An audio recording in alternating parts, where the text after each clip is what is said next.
really. Where's the? You're live. I'm live. A poet for people all survive, sitting down talking about it, and it was really fascinating.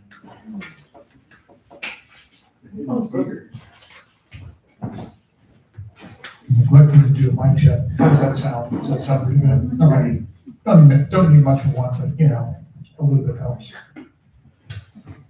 Good evening and welcome. My name is Tony Brewer, and along with Jonah Hawkins and Kyle QUASS, I'm a co-producer of the spoken word series produced by the Writers Guild of Bloomington and co-sponsored in part by the Bloomington Arts Commission, the Indiana Arts Commission, and the BUEA, the Bloomington Urban, it's too tall, the Bloomington Urban Enterprise Association. We have all our acronyms in a row. This is one of our last shows on first Wednesday. Next year, we're moving this series to second Thursday. So don't worry too much about that part. I'll be sure that you get all the dates. I was going to announce that at the end, but Wednesday, Thursday, February 6th will be our first of the new year on the new date, and that's with the notorious JIB. I'm calling him notorious. He's not really notorious. It's JIB and Nikki Blankenship from Portsmouth, Ohio. We're going to do features there in February. So I got a couple of announcements I wanted to get to before we get things rolling.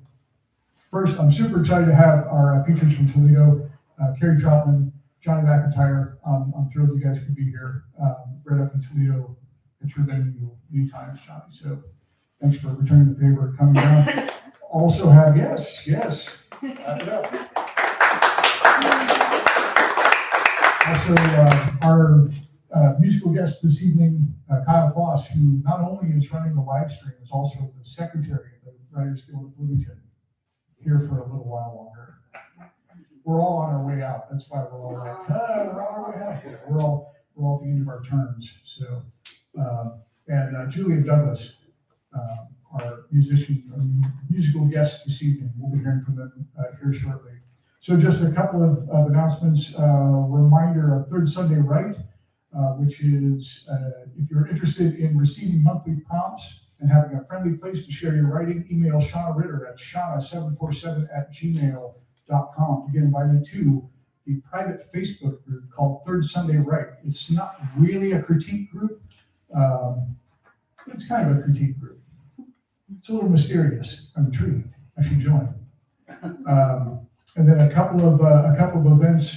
First Sunday prose reading coming up here. Or no? It's at Mormon's First Sunday Prose.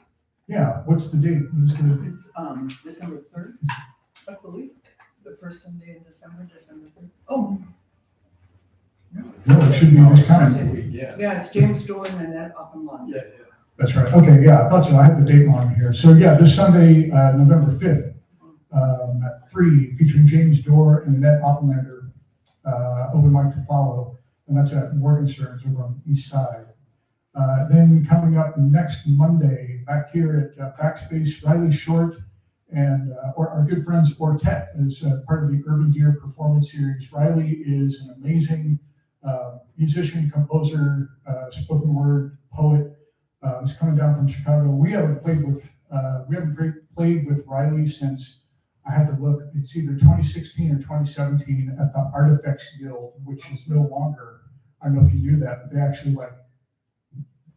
demolished the building where the Artifacts Guild was. That's the kind of shape it was in. Anyway, so Riley Short Ortet, that's next Monday, November 6th at 7 right here at Backspace Gallery.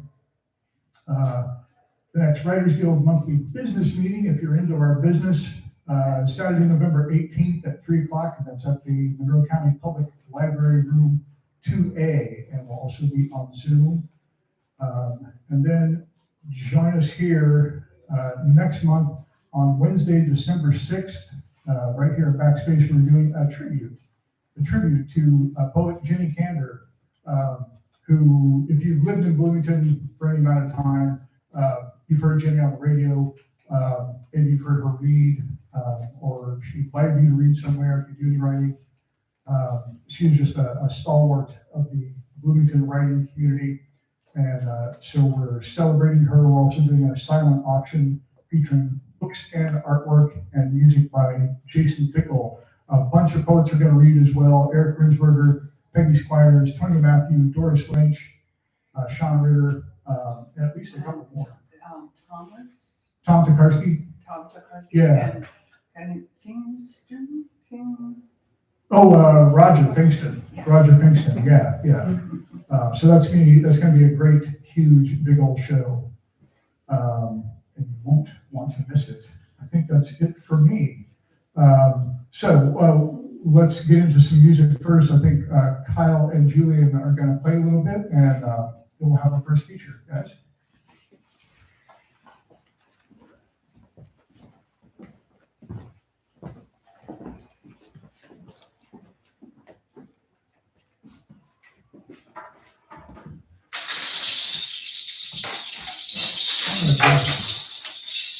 Going to do something a little different than we have been doing lately. We're going to play, at least start with a couple folk songs tonight. This first song is Gula Gula. It's by Marie Boyne, who is a Sami singer from Norway. And this is based on a Sami folk song and Sami traditional rhythms, which she has written her own lyrics to, and translates as "Hear the voices of the foremothers." And it goes, "Gula brother, Gula sister, hear the voices of our foremothers. Why have you defiled the earth, poisoned and depleted? Listen, brother, listen, sister, hear the song of our ancestors. Etnan, our mother, is earth. If we kill her, we also die. Did you get snared in the fiction that symbiosis is competition? Hear our forefathers' question. Do you know where you are from? You have brothers, you have sisters in the Amazonian rainforest, on the windswept cliffs of Greenland. Do you remember where you come from?" So that's Gula Gula by Marie Boyne. And we will now attempt to play that folk song.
more from Julian and Kyle here in just a bit. First, I want to bring up our first feature. Ohio born and raised, Carrie Troutman is a co-founder of ToledoPoet.com and the Toledo Poetry Museum page on Facebook, both of which were created to help promote Northwest Ohio poetry events. She has served as a judge or workshop leader for the Northwest region of Ohio's Poetry Out Loud competition annually since 2016. Her work has appeared in various anthologies and journals, and her books are Things That Come in Boxes, To Have Hoped, Artifacts, To Be Nonchalantly Alive, Maryland, Self-Portrait, Oil on Canvas, Unknowable Things, and Irregulars. Please welcome Carrie Troutman.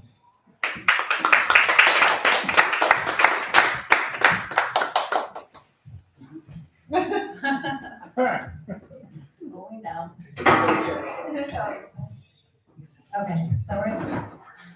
Okay, so that was beautiful. I don't know much about the Sami people. My ancestry is Finnish, and so they would be the natives of Finland, so that's the only reason I've ever heard of them in particular. But that was gorgeous, and it makes me want to read a poem in here. So this book is called Artifacts. And a few years ago, we had a gathering at Great Serpent Mound. Is this big enough? Okay. In an earthwork, a native earthwork in central Ohio. And we had a poetry event where we all read poems outside in this beautiful park near the earthworks. And we had drummers that played in before and between the poetry readings. So this is called Archaeological Survey of Drummers and Poets. Note how the drummers, a wife and husband, anticipated each other's palms, thumping skin sounds out to seated poet crowd inside the wooden shelter house, out to grass and cloud. Note how the squirrel swished surrounding underbrush like some wispy ancestor shrunk into elfin puck with goldenrod cape. Hide vibrations rumbled over maples and sumac. Note how the poet's abdominals clenched the rhythm she would have added, breathed with it. The squirrel anti-gravitized herself along the underside of an oak tree limb 20 feet up and out from the trunk, twitching her fur for empathy of drumming flesh on flesh, live on dead. When rain began more sincerely, note how the poets pulled sweaters tighter. The drummers adjusted their woven ropes. The squirrel disappeared westward. Leaves bounced. Weeds bopped. It seemed they were there for the mound after all, for its history, for the regret and invented memories the mound brought rise to in their poet consciences, to inspire themselves and each other as rain soaked into eons of earth, as furs dampened and bones shuddered. They were there to commemorate their imagined past, their pretended present, their assumed and unknowable future. They believed there was something buried that they were supposed to learn from, something soggy and worm, something measured against a century's sunrises, drums, and eclipses. They would have later exhumed it if they could have, reburying beneath their syllables. Note that the squirrel hardly ever hid her filberts deep enough to prevent others from unearthing them. Yet she will bury them always. She will find some when she is hungry.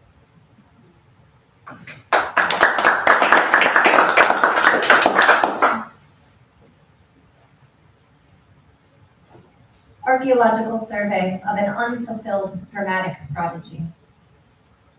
You can see by the carvings on the interior of the sarcophagus that she persisted in creating with her hands.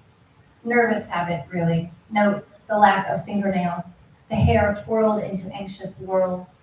She was always crawling into nooks, the narrow underneaths of beds, the dead intersection between armchairs placed at right angles to one another, which often meant under an end table, her own skull. If she saw a staircase, her first thought was to look below to find its stuttered, angled ceiling closet. While curled inside, she longed to burst free. While free in the wide, oxygenated outer side, she longed to be stuffed into a steamer trunk, or a gray footlocker, or a window seat hinged along its spine to store wool blankets. Whether inside her nooks or free in the air, she longed to deliver Shakespearean monologues, and often did, though to no audience, and to sing aloud despite lack of skills in song or dancing. Her desire to erupt in words, in tune, in general orange effluence scratched at her from the inside like an egg tooth. Her insideness, some creature lacking proper wings, lacking chirp or howl, melody, claws, or growl.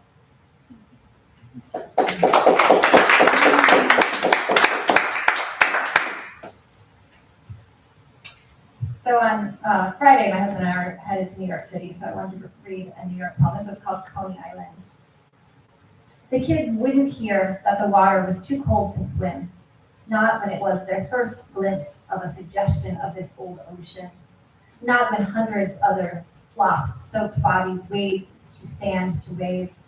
Had I been born 100 years ago, I would have brought parasols to fight lazily against cloud-misted July sun, but I was not. So the boys' shorts are soaked thigh-high, and my daughter's dress waist down.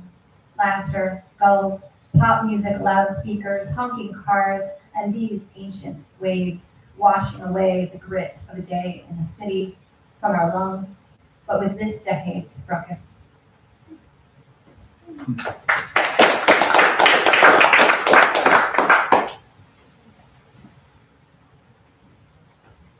Spider-Man. The comic book man with a U of shelves in the back of the used bookstore ate black olives from the can with a fork brought from home for that purpose. The can's gouged open lid perched up, perilously sharp, attached by a millimeter of bent metal. He skimmed a Spider-Man, stopped at a panel with a close-up, startled Mary Jane. He wanted to climb the spokes of her iris, set it spinning like a hamster wheel. Earlier, a 12-year-old girl came in for the newest Spider-Man, and the day before that, an older girl, old enough that he felt okay watching her moving through the shelves.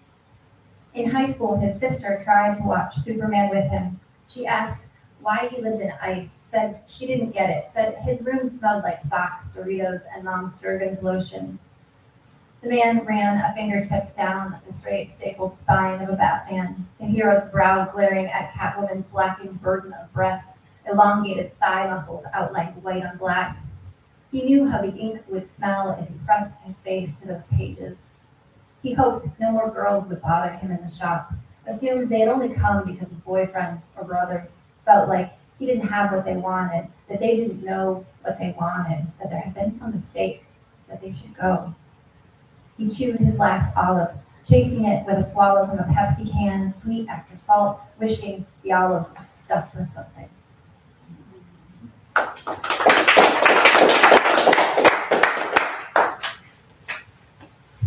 Pear. I ate the pear as deep as I could through its smooth goldness, but not so deep as to strike the brown mush the core had hidden, become. It would have been, I think, like cheating to have knifed away the best of the flesh, like filleting trout, would have neglected this wet contact, this toothing and tease of how far can I go before it's all ruined after all. I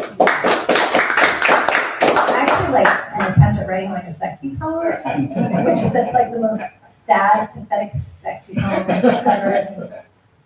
That's why I don't do that stuff. The lover in the cafe. The lover is back, home from Chicago, sitting at the corner table with a notebook, chewing the end of her pen, pretending she hadn't driven 90 on the turnpike to arrive that much sooner, watching her old girlfriend wait on tables, watching her smile at customers, thinking, the smile is brighter now, like candy, bigger, more real, wishing it wasn't. The lover watches, thinks the old girlfriend looks thinner.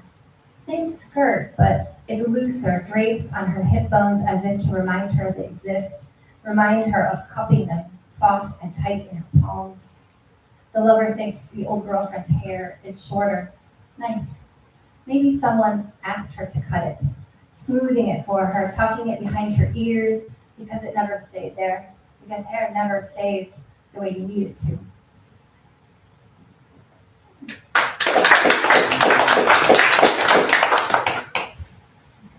A couple of these are kind of sexy little puns. This is horseplay. This came from a writing prompt that was something about using an idiomatic expression I like hiding them in poems, so I took plays on the word horse, so you'll kind of hear those like horseplay, the title. Our friend's Florida guest room had been their nursery, wallpapered and split-rail fences and horses of every color, like her back home, Kentucky. They made it look easy to gallop away.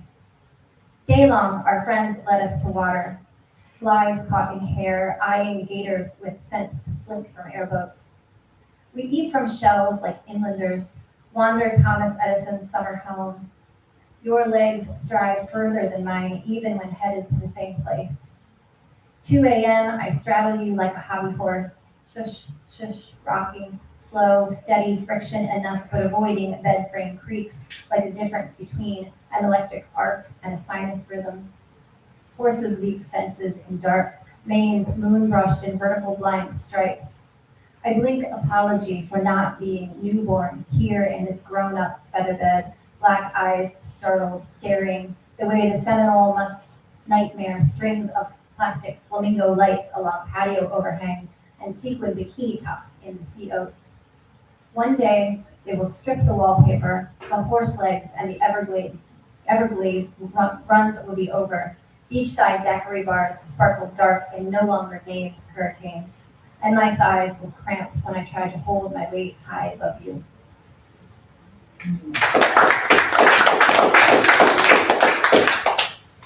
I'll do one more from this book. This poem literally came from just me looking at a scrap of paper that a good friend had scribbled notes on. He was helping us with our taxes. So there was just a piece of paper scrawled with random numbers. And this is called scrap. 3. How many times I've traced the numbers he scrawled on a scrap near the keyboard. 4. The number of 8s with their doubled bellies clowning atop each other. 69, my zodiac, pinched into 369.32, reddening those neighboring 3s. 5, the small man with a hat, lolling in the lower left corner. Where had those $5 gone? Can they amount to much without a woman there hatted beside, strolling in pairs some April 15th, highlighting each other's assets? 2, the one curved hook that is a pair, poised 7 times within columns, digits awaiting compilation, transforming one another. 1, the time I leaned to the desk, sniffed the white paper, hoping for his fingertips, only dry ink of occupation, dim recall of trees. 7, the piece in the pieces left behind. 2, 4, 6 of the small slashed 7s. Look at them all, balancing themselves there on the scrap. Will they pirouette? Will they drop?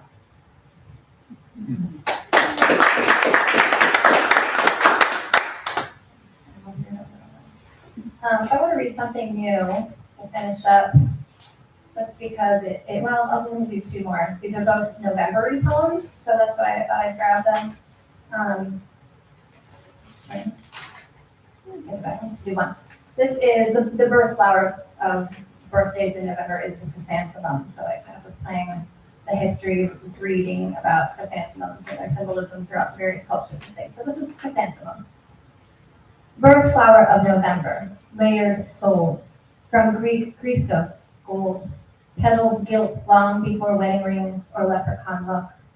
Pinned to youthful sweater breasts of homecoming queens or lapels of Australian mothers. From anthemon, flower, anthem, anthology, forcing tongue tip to teeth. In Amsterdam presented for 30th anniversaries. Fall gentlemen, sure who had gifted Chinese newborns for lifelong wealth. Gold, yes, for friendship or sorrow or unrequited love. Pink, sweetening happiness in homes of Japanese emperors. Passionate red, loving orange, violet for pain and healing, white for German Christmas Eve or Chinese lamentation or Western honesty, loyalty, broken love. Confucius say, meditate upon petals, prevent gray hair, activate the heart chakra, pulverize for insecticide, chew roots to ease pain, place a petal in a wine glass, brew ceremonial tea, snake meat soup, Korean rice wine. Mum, mother, mumble, mummification, pursing lips in soft vibration, livening Ohio lawns when most everything is dying, wreathing tunes in Poland, Lithuania, or New Orleans when all saints march in.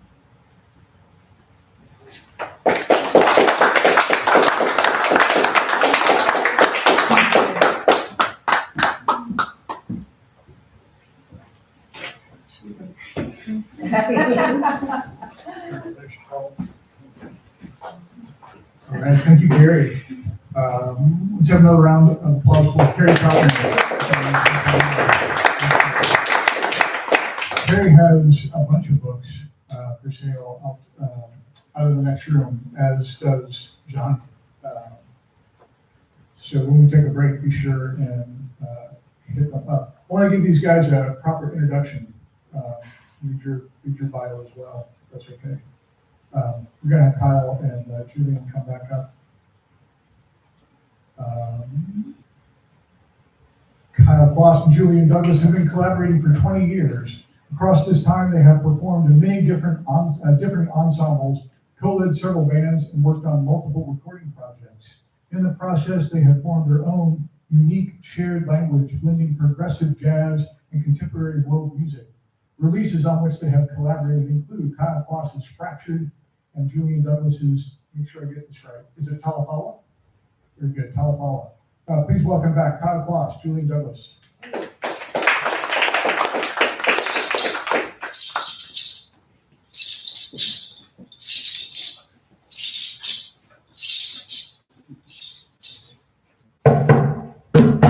We're going to continue with the theme here. This is another Norwegian folk song. I'm trusting Jan Garbarek on this one. I did not find the original of this, but Marie Blonnet, if you aren't familiar with her, she's a wonderful singer. She has a new record out in the last month or two with a wonderful Norwegian pianist.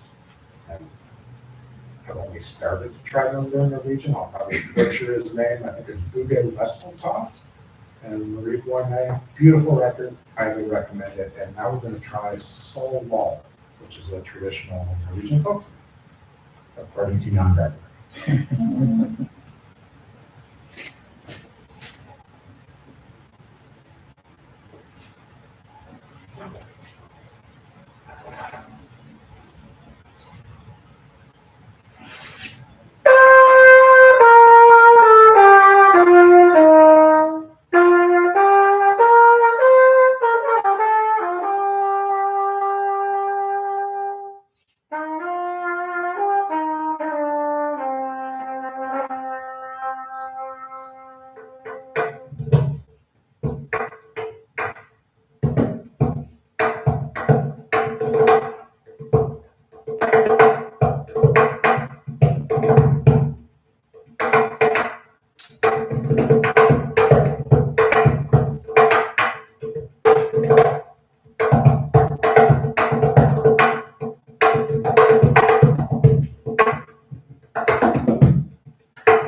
Douglas. Applause.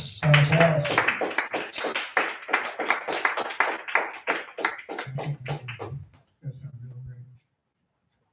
Next, I want to bring up Johnny McIntyre. Good friend Johnny McIntyre. Johnny McIntyre is the first female poet laureate of Lucas County, Ohio. Her most recent chapbook, Semi-Domesticated, re-released by Sheila Nagig in editions of 2022, won Red Flag Poetry's 2020 chapbook contest. Her prior chapbooks are Beyond the Sidewalk from Night Valley Press in 2017, and Not All Who Are Lost Wander. I had to read that one carefully. From Finishing Line Press in 2016. She is poetry editor at Of Rust and Glass. That one got me too. And Of Rust and Glass. She's poetry editor at Of Rust and Glass, membership chair at Ohio Poetry Association, and hosts a monthly reading series called Uncloistered Poetry from Toledo, Ohio. Please welcome Johnny McIntyre.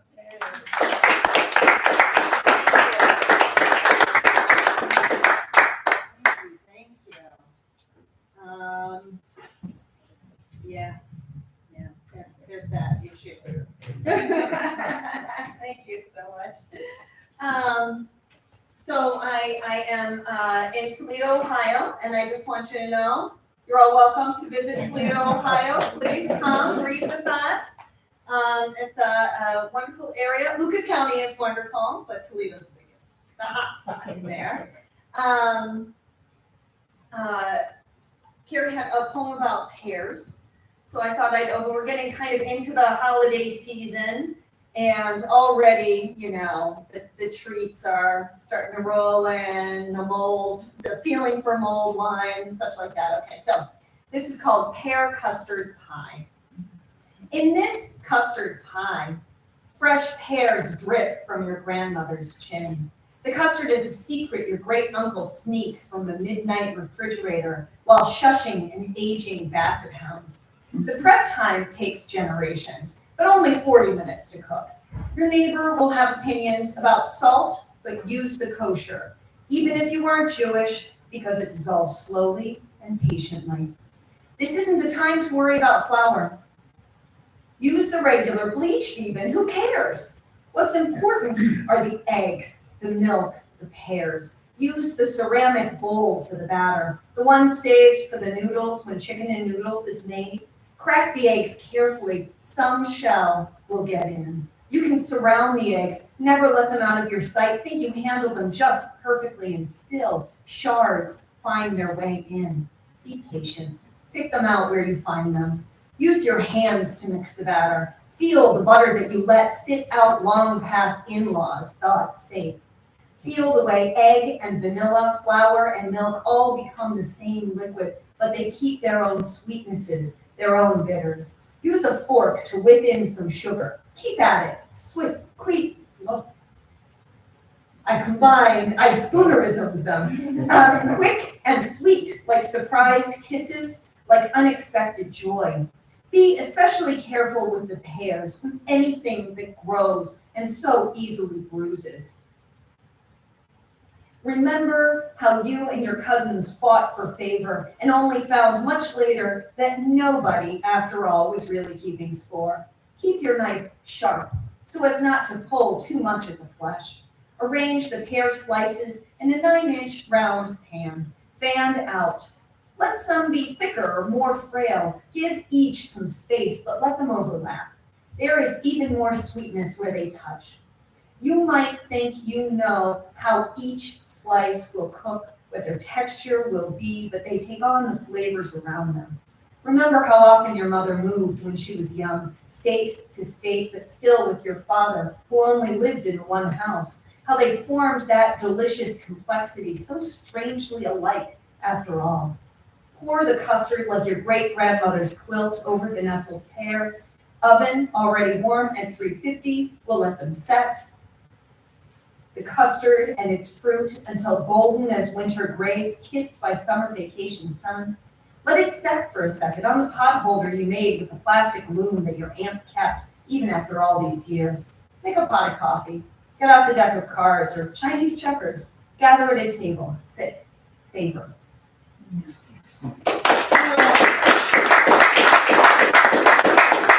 Something for the holidays.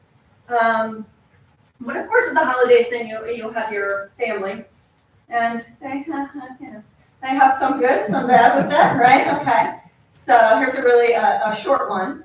It's called "On Buying the Raffle Ticket for a Pet You Don't Have and Drinking the CBD Tea." She could hear the comments, her mother's voice asking why, her grandfather's voice saying stupid, and it was a store anniversary, and the tiny turtles were clustered, resting on each other's backs, on the wide, wet rock in the massive tank on the other side of the bearded dragons, and she was still full of pumpkin pie, and maybe, just maybe, if she won that 50-gallon tank, she'd get some of those little turtles after all.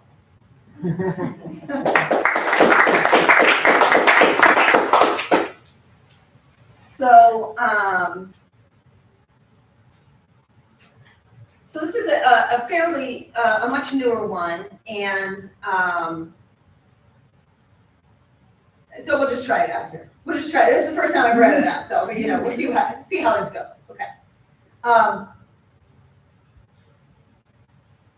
Broken glass always shards sharp. For mothers with bipolar sons.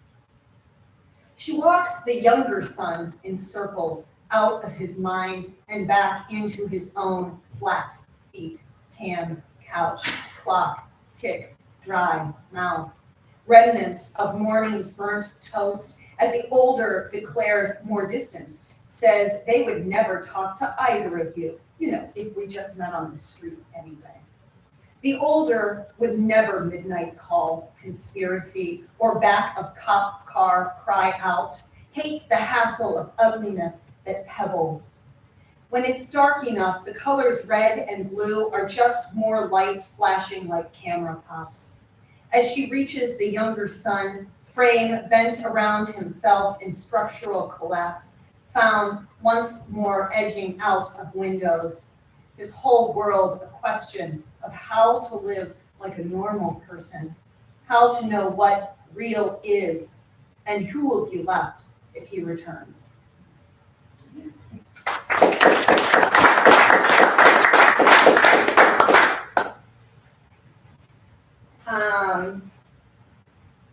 Have you ever written something when you're angry? I do it all the time. This is my favorite, like then I'm charged up, I got something to say, right? Okay, and it's political season, and every once in a while you've got someone in local politics or whatever level, it doesn't matter, it doesn't really matter. So we'll just, this is how Jason guts the fish. Maybe it's because he's young, or he knows something we don't, and he's got some diabolical scheme hidden from all of us like an anvil tied up high with frayed rope, or a bomb behind his back spitting sparks we can't see. Either way, he cuts it while it's still in the water. Not clean along the gut, but randomly, like a disturbed teenager making blood pool. Tries to carve out a chunk of flesh, but brings the bones with it. So we're all here in the boat, watching the heart of this fish we rose early to catch, to share among us its gills, straining, the rest of us hungry, wondering who keeps giving him that knife.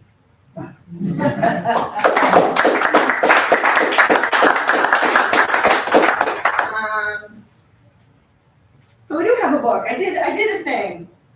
There's a huge divide between, there are three big divides in art and writing, or it wasn't me. The first is just getting it on paper. The second is editing, like being willing to touch it and change it. And then, of course, the third is actually sending it to somebody and, getting it printed out.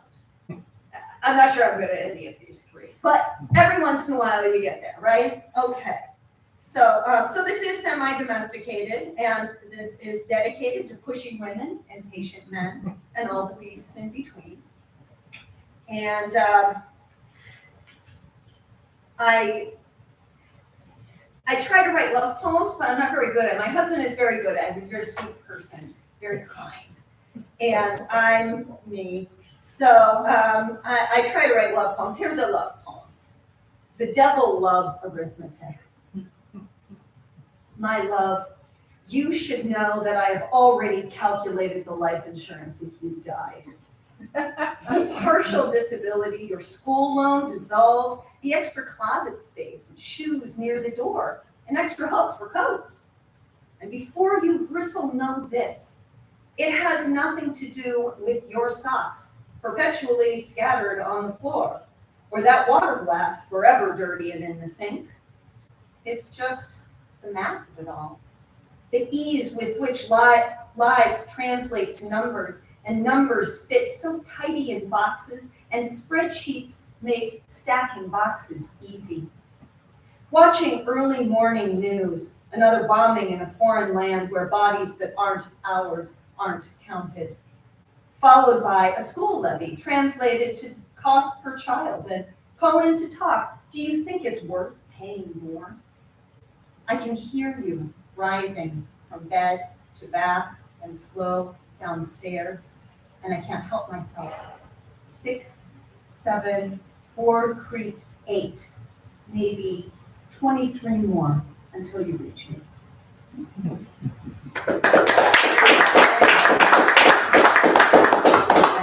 Okay, so, talking about writing and sort of the struggle to first to get it out and then to get it refined. And then, so here's the muse.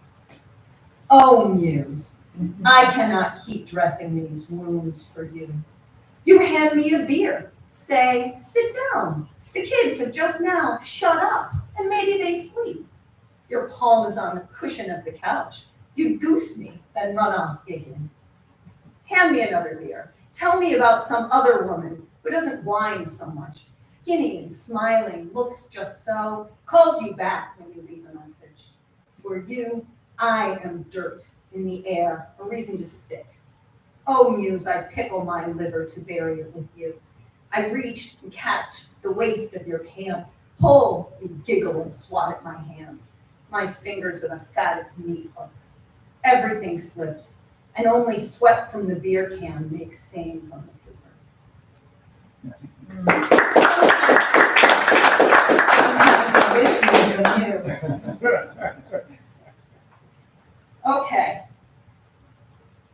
Okay, Carrie actually read nice, sexy poems.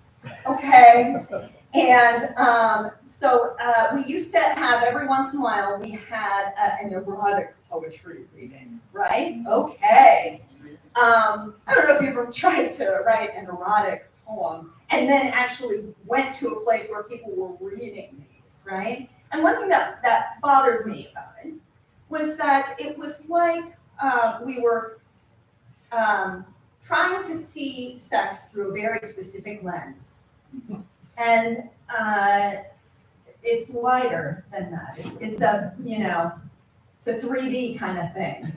So anyway, we had one a few years ago, and so this is what I wrote. It's called Moist. For some, a terribly awkward word to pronounce. The roundness of it, the near pucker, the tongue offered up like a hunger, like sex we crave, but love in dreams is so far different from love in life. The odd flood of orgasm during rape makes a body turn itself out, sets its desire in among guards, among crowns of tears, if actual desire reaches deep enough to near it.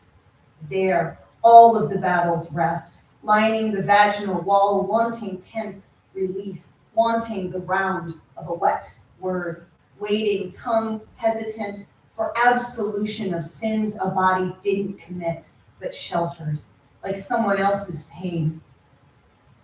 a child in a womb waiting birth, terrified at every push, at every honest, loving touch.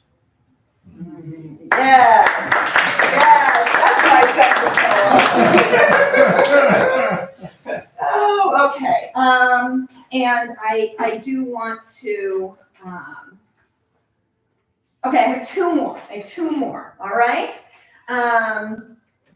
So I went to an ekphrastic, of course, a painting based on another piece of art, okay?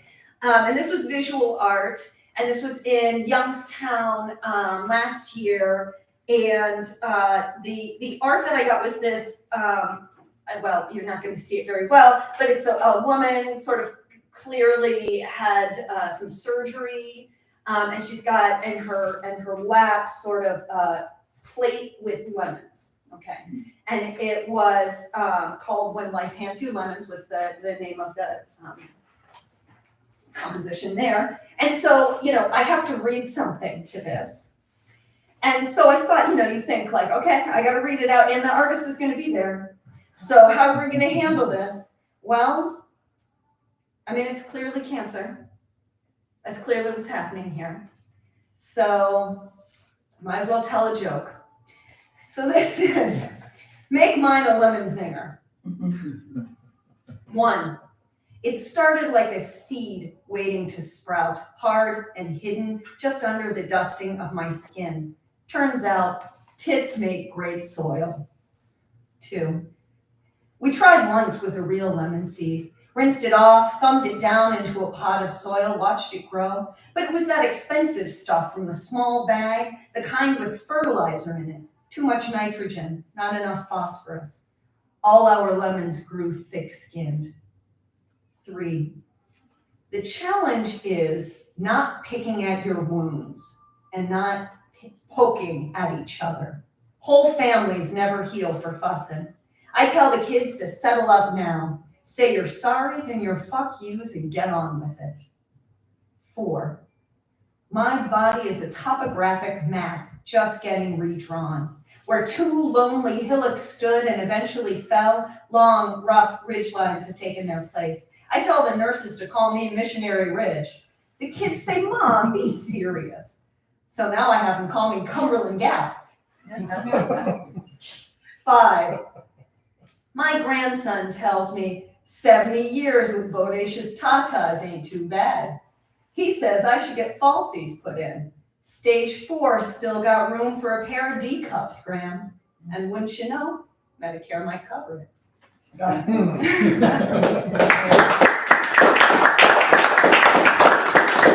So the really, really cool thing about that is I read it and I didn't get booed off stage, so that's good, right? That's always a good sign. And then afterwards, we mingled, you got to meet the artist, and so I found the artwork, and the artist was next to it, and there was a woman next to her. And they both turned around, shook my hand. Hey, this is my mother. That's who it was in the photograph. And she opens her sweater and goes, "How did you know?" Incredible. Okay, and I'm gonna end on a quick one about we're coming back to politics, but local politics, and you all know how it goes. So this is a bit of a holiday one. How building a community is like watching holiday movies while baking. The holiday, the Hallmark movies, the Christmas movies. Okay. We like to think that what is broken gets mended with gold, but mostly it just sits there like run over Milwaukee's best ice cans next to a highway. However, glimmers catch our eye. A little free library near a schoolyard, a stoplight where the kids crossed a corner store. More ramps at the sidewalk corners for Larry, who wheels his way to the post office to mail new paintings he lives to share. They twinkle like shiny apples, so easy to pick. You can just swoop in, plink, here you go, man. But then you find you are out of baking soda. The jealous ex-boyfriend has shown up at your hometown holiday fest, and one parent says, what if someone puts porn in the box? And some other non-parent is terribly concerned. You've already sent letters to the editor and city council, but nobody's been killed by a speeding car in your low-income neighborhood, so no need for pretty lights. And Larry is used to dodging onto the street in his wheelchair. One person, turns out, isn't enough, which is why you are here. Mixer deep in snickerdoodles, desperate to understand how Chad Michael Murray keeps getting work, but resolved he's in all of these holiday movies. He's so active. Do you know who I'm talking about? Do you like him? No, he's like nothing. What is it? Anyway, desperate to understand how Chad Michael Murray keeps getting work, but resolved not to quit until the hard-nosed executive saves the family farm and the high school sweethearts reveal their lingering love, and the single dad carpenter convinces the hardened reporter that some things, after all, are always worth fighting for. Thank you.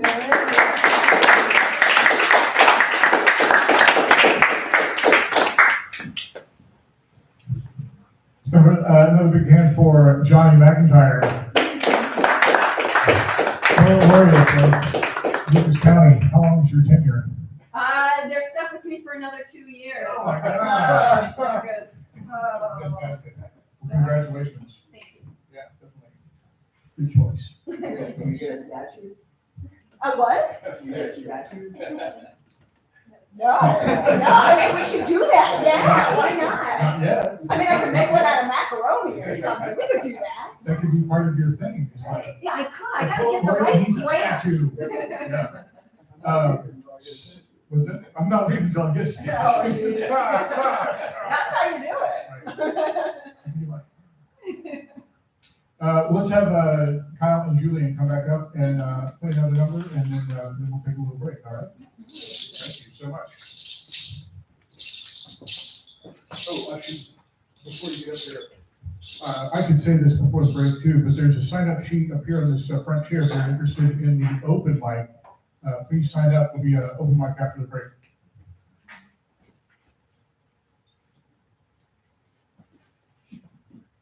No folk songs this time. We're just gonna improvise for about 5 minutes. Although, we are gonna try something new, at least for me. There's this percussion player, Adam Rudolph, who's spending a lot of traditions and trying to synthesize them instead of a lot of folks like Yusuf Lateef. And this is a matrix, or a melodic harmonic matrix he's put together called the Tree Matrix. I don't know what Julian's going to do with it. I don't know what I'm going to do with it, but we're going to do something with it.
All right, we're going to take a short break. Please have some snacks, grab a drink, check out some books, buy some books, and we'll be right back to the open mic. Thank you.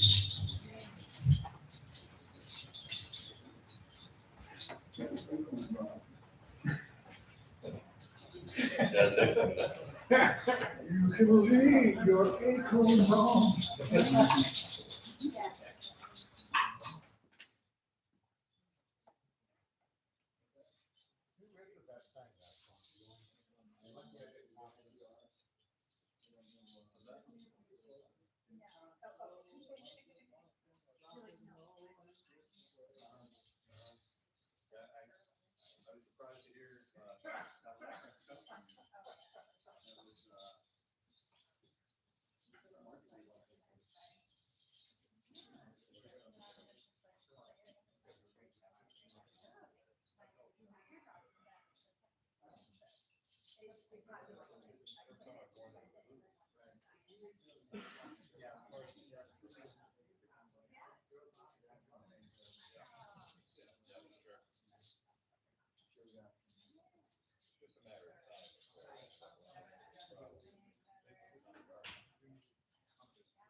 Yeah, oh, yeah.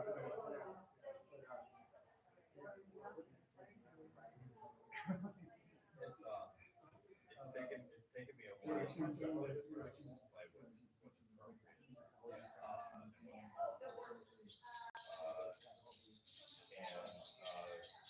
And so it's like,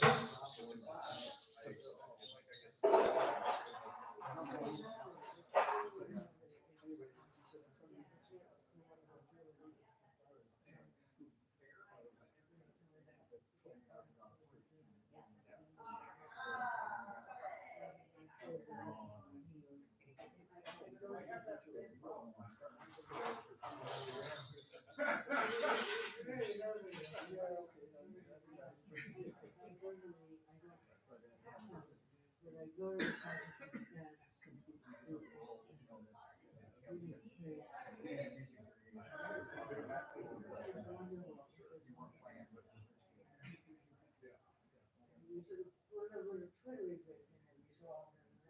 I love that.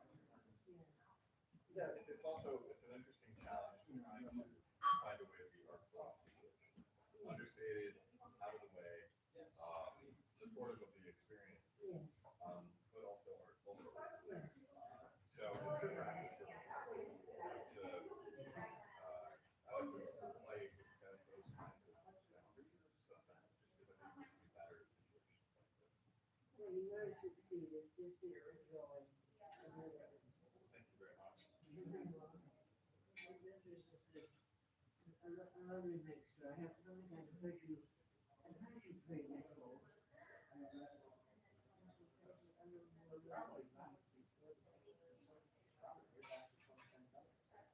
Yes, sure, it would have to be. Yes, yes. It's a, I'm talking about you, the trumpet has a, Has a different sound than the last one, too, changes. well, Keep practicing and going, just try. yes, yes. Yeah, actually, it's different. You know more than you.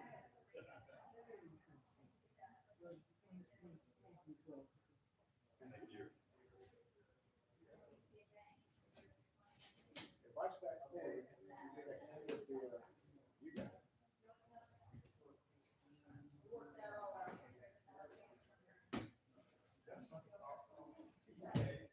Between our two schedules, one week later, we get on the same schedule. This is the most exactly what we're talking about out in the world. Yeah. Somebody's gonna wind up crying. What shall we do next? What shall we do next?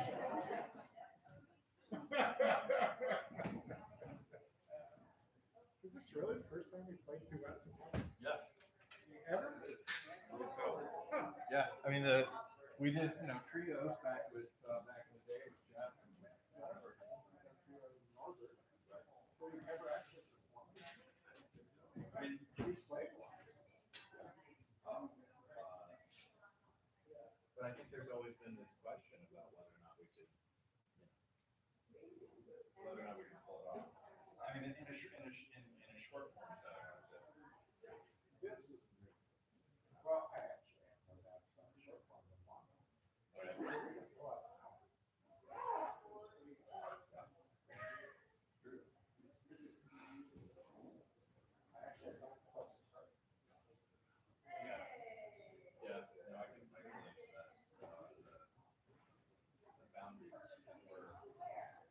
the anatomy of a fall, a little difficult to make anatomy of a fall. And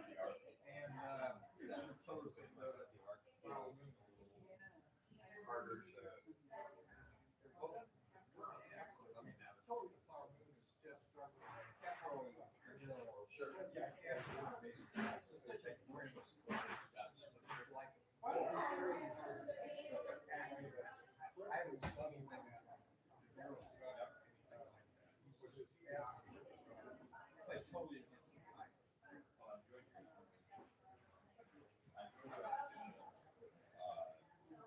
The second thing is so and I really saw it up there was a Native American movie that was I used to at the local place. I sort of assumed Cheryl saw it, and then she was really blown away by it. She saw it. She was excellent. Yes, after fashion, but it was, I mean, it was yeah. I tell you, we went to the living room theater, which is loud, incredibly loud, because 3.5 hours it's a stretch. So, and even the anatomy of fall is 2.5 hours, it's long. Yeah, so it's, then I worried about it, but excellent. Change it in some way that prevents it from being better. No, my purpose is not. Yeah.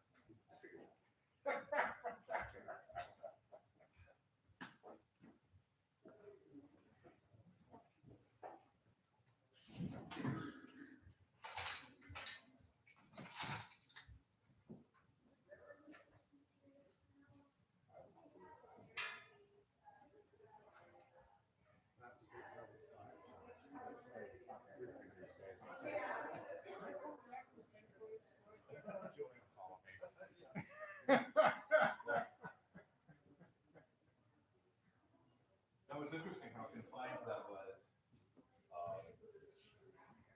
But I mean, not in a way that didn't feel musical. It was just sort of it was sound.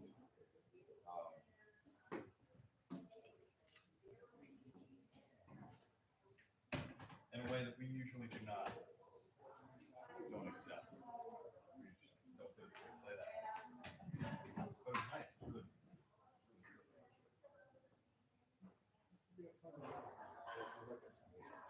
I really do want to load it up in like 2 days players and a free drummer. But it's also just giving to it. Yeah. It's also got me thinking about 2 days players. Yeah, but eventually do this material like in a real Dixon type setting, like 2 bass players, a drummer, like bass players, and 2 drummers. Okay. That's interesting.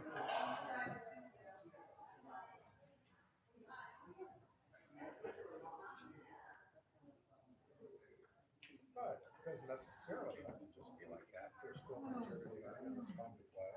Yeah. It's also has me thinking about a certain tradition that not necessarily connected to the circle, which would be more like either type of tradition, which really comes out of like just these church vocalists. And he's considered not a better player, but he did play. It's really robust. You know, Bonnie, gospel, okay. Which I'm not historically connected with, so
Yeah, I think she split. Thank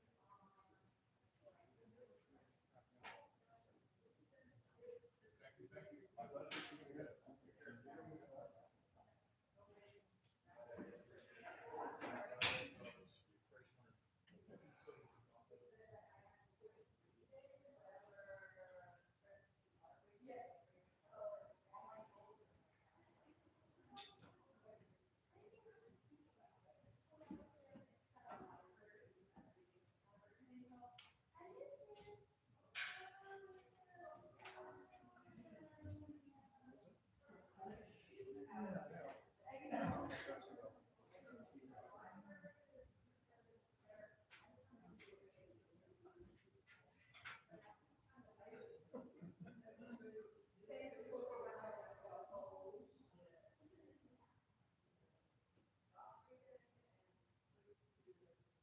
So Tony, I'll be sending out a message in a week or See that?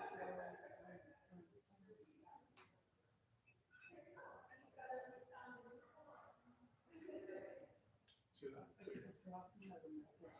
In a week or so, we're gonna post back on the website. Look at the space. Arrange something this time.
And he said that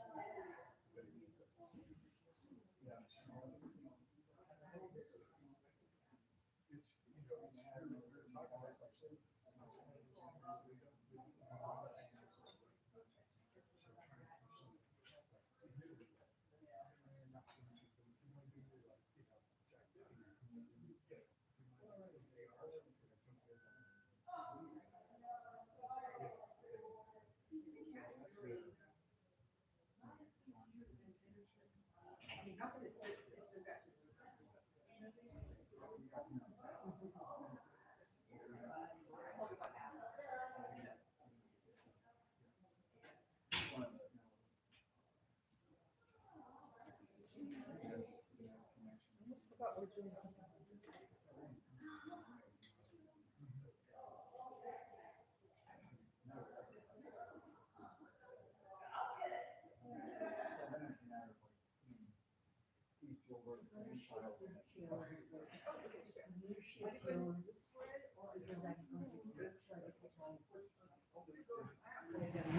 So I believe over this way. Share that way, then I can get out. Come again? I'll wait for Joe to come There, back. I have it. That's okay, we can just keep going. I can fill. So, yes, I can fill. I can try to fill. Before we, I'm just kind of waiting for Joe to get back before we start the open mic. Before you're rolling the open mic. What can I say? Happy Halloween. Everybody have a pleasant, safe, sane, and consensual Halloween. It was so weird to go from, 4 days ago, it was 70 degrees. Oh, Yeah. And then when they had all these frozen little kids showing up. Well, that's the thing is, every year, that's the question, is it gonna be a hot Halloween or a cold Halloween? And that really determines what kind of costume you're gonna have. Costumes. Like, is it gonna be a sexy Halloween, or is it gonna be a fun, creative Halloween? How sexy is an Eskimo? Right, yeah, right. Sexy Eskimo, sexy plumber. Okay. I think Jen's remaining. So, Yeah, I can get by now. so the way this will work is, welcome back. Welcome back to the open mic. The way this is gonna work is I'll announce the first name and then you go ahead and go down the list. So I don't have to come back up. You just announce the next person that's up. And I'm gonna open with something. Wasn't sure if I should open or close with something, but this is brand spanking new. So I'm gonna open with this because, man, who knows? I literally just finished it tonight. As many of you know, I've been doing this since 2006. I write a poem a day in November and April.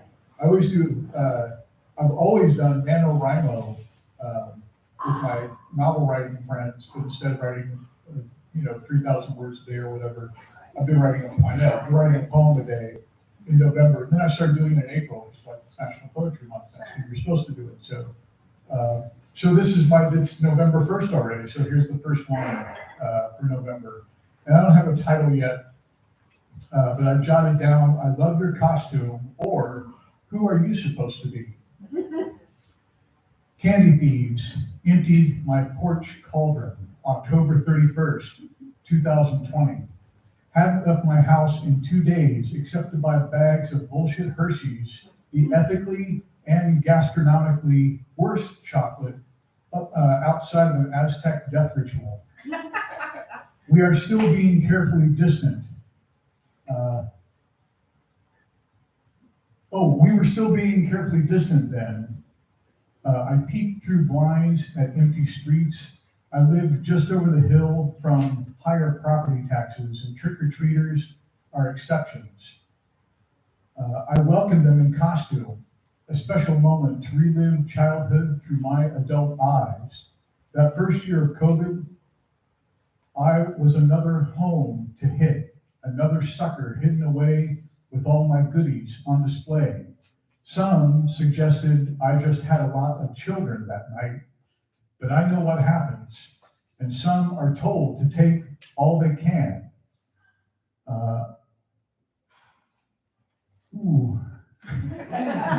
I know. Some are told to take all they can, push their way to the front, elbow others out of the way. I hate Halloween like I hate bullies and greedy kids and adults, and I'm not a ghost and can't haunt. This is why some grown-ups turn off their lights and don't give out candy or put out a free cauldron. This, my porch, first year of the pandemic, is where my happy childhood dies. Okay? Okay. The thin veil is thick now, like my skin. It's November, Day of the Dead. I'm remembering all of you. Carol, who took herself out because capitalism. John, who took himself out, and we have reasons, but we'll never know why. Uncle Fred, who was in remission, and yet, all of you, absent spirits, little treats stolen away by masquerading demons. It's all metaphors, the whole sexy, scary season, and I've lost a little death chocolate. Candles stuck themselves out in my jack-o'-lanterns after blackening the lid of themselves that shrank and fell in like a memory. When you don't know when the next disaster will come, why be polite and take just one? Take it all, as much as you can carry. Mean old people live in the next house, lights off, curtains drawn. They're peeking out of the darkness. They want you to come knock. Though they're terrified, they don't have enough to give.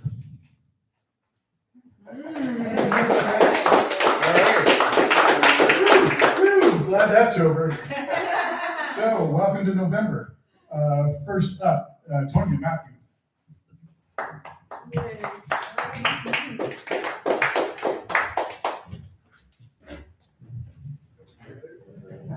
gonna stand.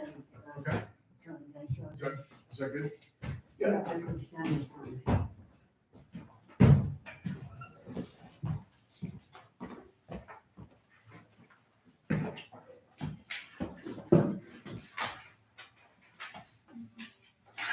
And the mic, where's your guy? Oh, you're fine.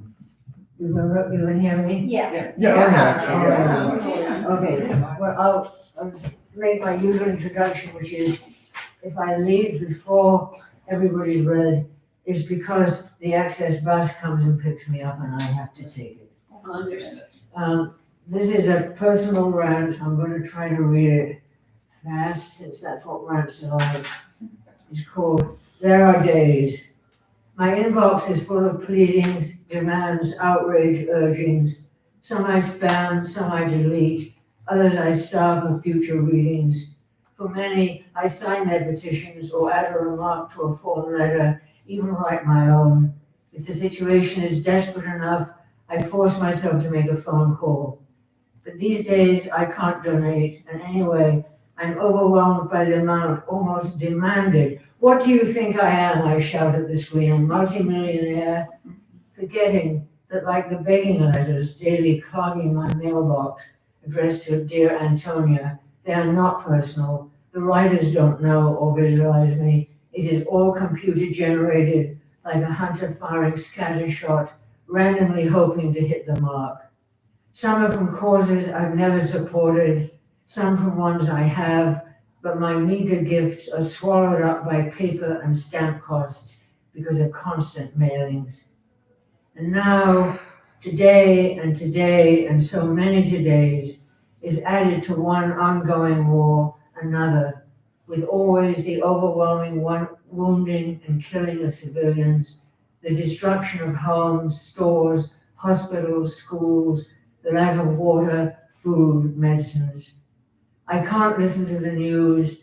I make myself look at the newspaper photos as if my pain could ease theirs, as if my horror could lessen theirs.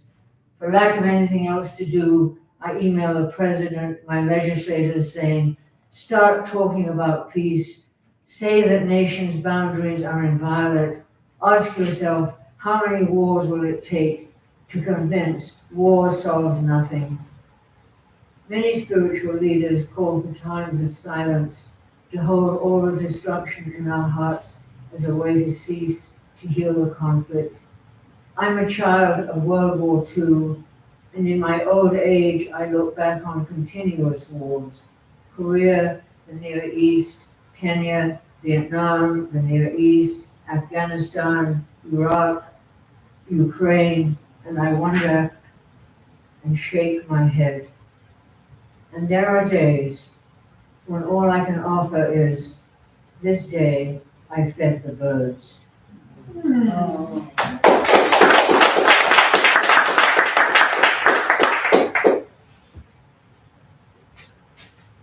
And the next person up is, I have to get my glasses off again, Brian Price.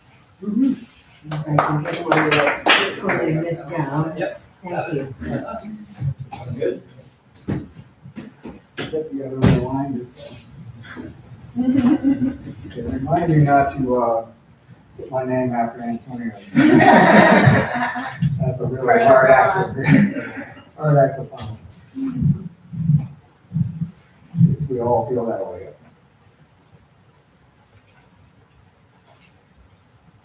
So I've realized in my, whatever I'm doing now, that I've sort of become an environmental surrealist. What I end up talking about a lot. I'm going to read a piece called The Last Coyote. This is a piece that's being part of a society that Tony and I are members of. The Electrical Poetical Society. There's members in Italy, France, in the United States, Well, I'm in California. in California, which is, the seventh largest,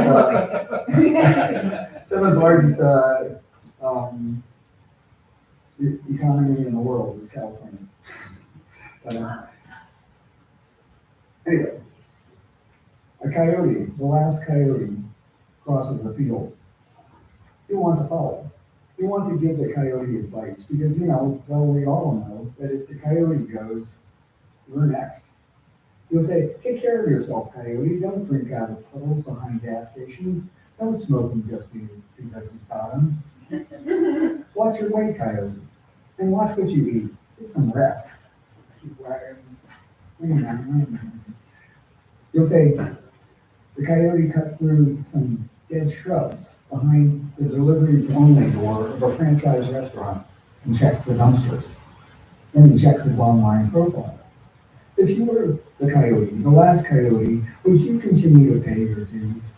Would you take time to renew your subscriptions? Would you bother to refill all those questionable prescriptions? If you were the coyote, the last coyote, would you click accept and say, sure, let's be friends? A bag of limp french fries blows over a drainage ditch. The coyote follows. Remember when Iowa was at the bottom of the sea? Remember when shag carpet covered the earth? Remember when ping pong balls sent us to war? Which one of these statements is not true? Please use your signaling device. This is not the desert we are looking for, but maybe this is the desert that is looking for us. The coyote leisurely crosses the highway. We all know where the highway goes, but we don't want to talk about it. It's suddenly late afternoon. I hate the way afternoons become late. We follow the coyote across a vacant lot, in through the side door of an empty box store, out the other end, and follow a curve until it turns to gray weeds. We try to keep up. The coyote leads us out to places where things spill. The last coyote takes us to see what's left of the second to the last coyote, who's half buried in the dry ruts along the edge of an emergency lane just before exit 137. The second to the last coyote looks a lot like the matted, damp doormat in front of my ex's apartment, I say. Mine too, the coyote says and shrugs. They're thinking of coming up with a brand new coyote. This is the commercial. The next generation coyote, the fresh coyote, the 2.20 coyote. Fast, sleek, classic lines. Fun, rugged, inspirational. From mountain roads to bustling city streets, touchscreen display. Collision avoidance assist. Alloy professional powertrain, torque resistant compatibility. Fully loaded, fully aware, fully electric. Yes, the next coyote will be all electric. Just like your toaster. Pre-order your new coyote today. Offer void or prohibited by law. The coyote says he's got a few things he's got to take care of, and to meet him at the playground behind the vacant motor lodge at dawn. The coyote has stopped maintaining his website. Now the last coyote shows up at Joni's house late that night. He knocks and scratches. Joni lets him in. She says, sorry about the mess. I wasn't expecting company. She offers him a fresco. They make love at the edge of the desert. They make love all night long. The dry sand gives off a little latent heat. Joni lays her head on the coyote's fuzzy, skinny belly. She reaches for his anvil and his fistful of gunnery. The coyote does not show up at the playground. The swing squeaks in the dry breeze, and the metal slide is cold to the touch. We cross that weird space between the highway, the exit ramp, and the overpass. It's not a field, it's not a pasture, it's not a loading zone. It's a cloverleaf. People live there. They sleep in grassy creases. They crawl through the culverts. They dine on what falls off the back of the trucks. They know the coyote. He sometimes stops by with exotic goods, turquoise and obsidian, and trades for orange peanut butter crackers. The rains will come. Each drop will be warm, well, no, more than warm, hot, stinging. The rains will sting. We find the coyote slumped, half sitting at the base of a butte, a short butte, What a butte. I want to live on top of a butte. I'd tell that to the coyote. Wouldn't that be cool to live up there on the top of a butte? We'll all grab our anvils and drag them up to the top of the butte. And we'll live up there. The butte will be on Mars. You're burning up, coyote, we'll all say. You're like a match. You're turning into ash, coyote. We don't want you to turn into ash. We don't want you to go, coyote. If you go, we'll have to go. We'll be next. But we know that you can take it. And if you can take it, we can take it. We can all take it. 95, 96, 100 degrees, 105, 107, 107 degrees in the shade, it'll be fine. I feel like a doormat, the coyote would say. The whole thing is that you'll never see the coyote go. You'll never quite see it happen. You'll be walking across the field, looking maybe. You'll say he's feeling pretty good. You'll think that you were paying attention. You tell everybody, I was paying attention. I was, you'll say, I was paying attention. And the coyote, the last coyote, will be gone. It'll happen to all of us. We'll be walking along, crossing the field, and disappear.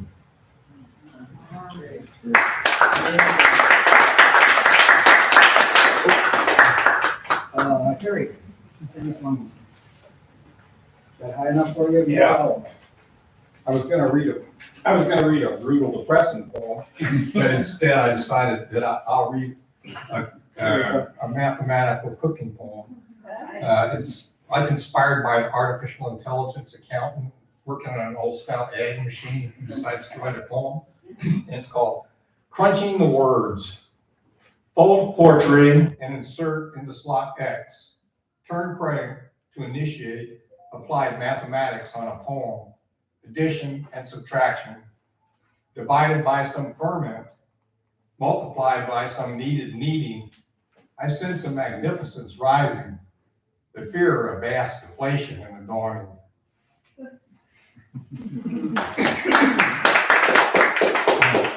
I'm going to read this one. Some people have heard it, but I need to practice. I entered a poetry slam, and there were 3 of us, and my poem was with 2 rounds, and I got 3rd place both times. So I wrote this poem about the experience, and I'm going back a week from Friday to slam again. All right. It's called Poetry Slammed. Judged, 2nd runner-up, a poet of the 3rd rank, just a foot soldier in this world of words, a grunt with a groan, lifting up my essence, the question at the core for evaluation. Judged gently, gently judged a poet. Judged as a poet, judged a poet, a twister of words, a conjurer of worlds made of breath, a stumbler on a crooked path, a talker of wonder, a risky wanderer, a dice-rolling, crap-shooting leaper before the look, a pusher, a prodder, a poker, a tanglefoot entertainer, in the court of public opinion, a certified fool. I stand before you, judged as a poet, that glorious appellation at which I madly grasp, with nothing but a handful of words flung into the night.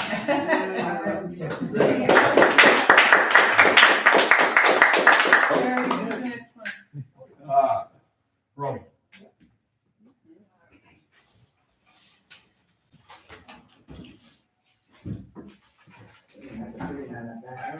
Yeah, it's easy to time. I thought it was gonna be last, but I'm glad I'm not. No, I added mine. Good. Because if you're last, then you kind of feel pressured to be like extra good.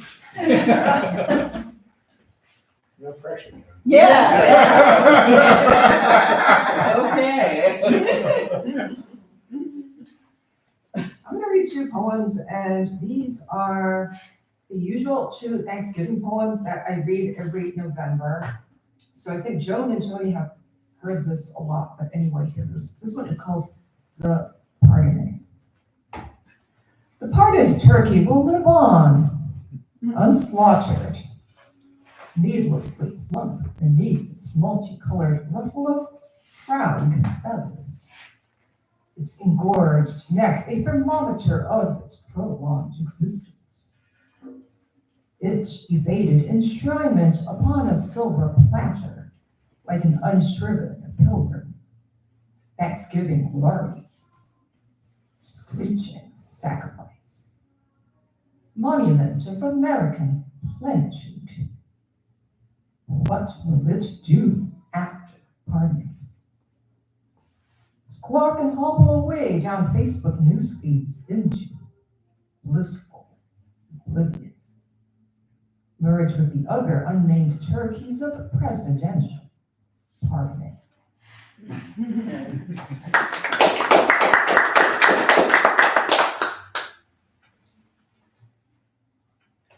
The next one is called Thanksgiving 2003 from my chapbook Icarus Redux. It's really incredible to think that 2003 was like, what, 20 years ago? I mean, time flies.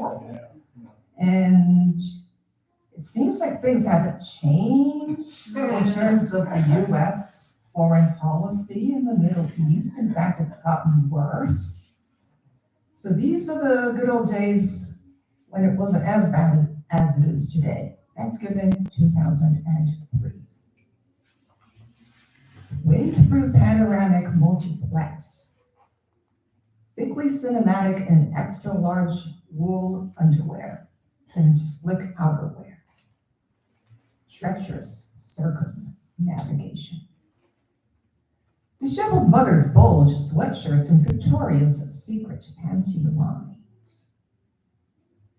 Drip secrets from your steamy gravy pans and Martha Stewart ovens. Plastic ice cream spoons break off the 25% fat rate of DVD camcorders. Sprint and oscillating test run around baby limbs and untouched shirts over a toddler tummies. Sprawling family-sized fast food picnics and makeshift corners of your local mall. Little Jack Horner is horny tonight and homeless in our secure image. Russian raid, dwindling merchandise stock while equal opportunity skyrocket to zenith, splurge of belch and cardiac tourniquet. Constrict a tight elastic circulation of commodity prices reaching beyond lifeless livestock eyes, grazing Indiana grassland and blazing sunset horizon. Uprooted promises soaking up midnight dishwater. So let's stimulate the war economy with killer Walmart deals, while the president grins in the mess halls of Baghdad, festooned with orange crepe streamers and papier-mâché turkeys and rousing rustabout cheers for the vainglory of the United States of America. All hail to the President of America who flew on a clandestine, iconoclastic, rabble-rousing, ball-busting mission in the desiccated and desecrated desert areas of the occupied. All hail to the president's men who dispatched the Jude with circumspect precision, like a precariously gift-wrapped Playboy bunny, jumping out of a dynamo dream cake with rapid stun gun and gunfire. All hail to the armed forces of America who ignited a long, messy camel trot toward iron-hammered emancipation of falling Viagra-powered suicidal limbs, firing a vasectomy of blanks into a gallstone hailstorm, prefabricating applause and ironing out Fabergé mirage curtains.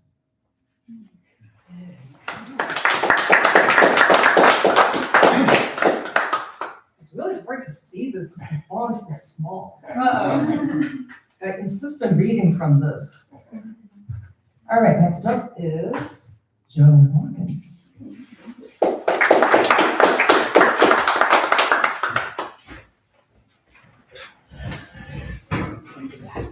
disappoint us. I know. Actually, we're gonna begin sort of the way we ended, because I wasn't going to read tonight at all, and then I took a text that I was scribbling before I came here, and I sort of turned it into a poem during the break, which is why I was so loath to talk to you. She wrote her poem today. Yes, indeed.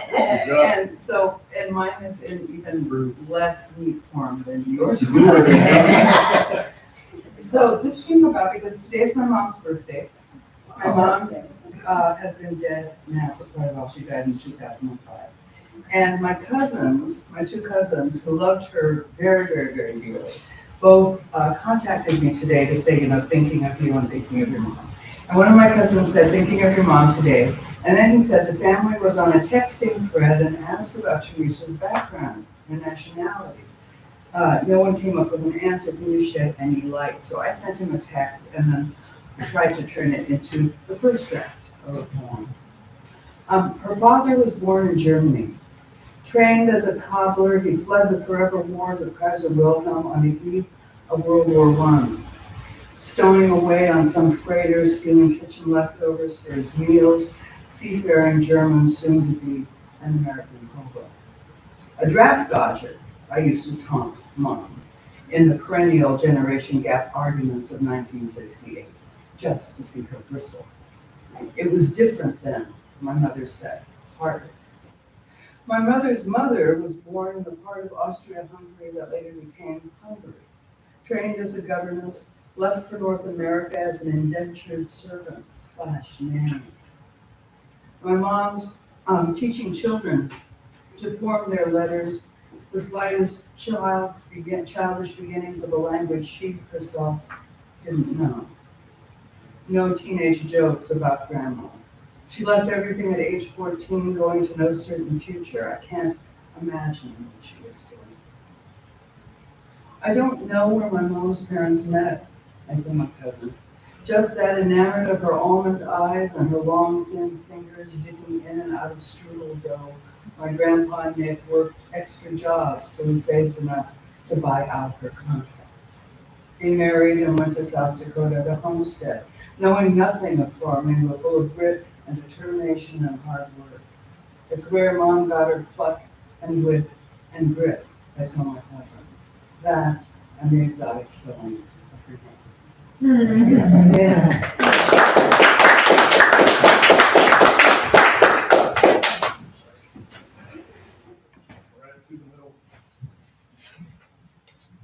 Thank you all. Thanks to our open mic folks for sticking around and being part of the open mic this evening. And especially thanks to our features this evening, Johnny McIntyre and Carrie Troutman, coming all the way from Toledo, Ohio.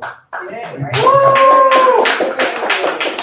also to our musical guest, Julian had to lead, but thanks to Julian and Kyle Voss for kicking it tonight. Please join us next month. We'll be back here on the first Wednesday, which is December 6th. Yeah. First Wednesday, December 6th, we're doing a tribute to Jenny Kander with a big pile of poets, and Jenny herself will be here to read as well. So thank you all for coming and have a pleasant evening. So as part of the tribute to Jenny Kander, we're also doing a fundraiser for her to help her raise money for her move, which was expensive.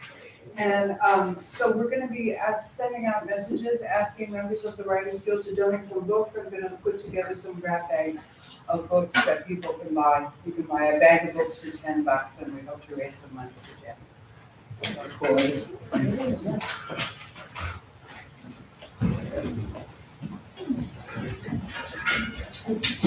I don't think.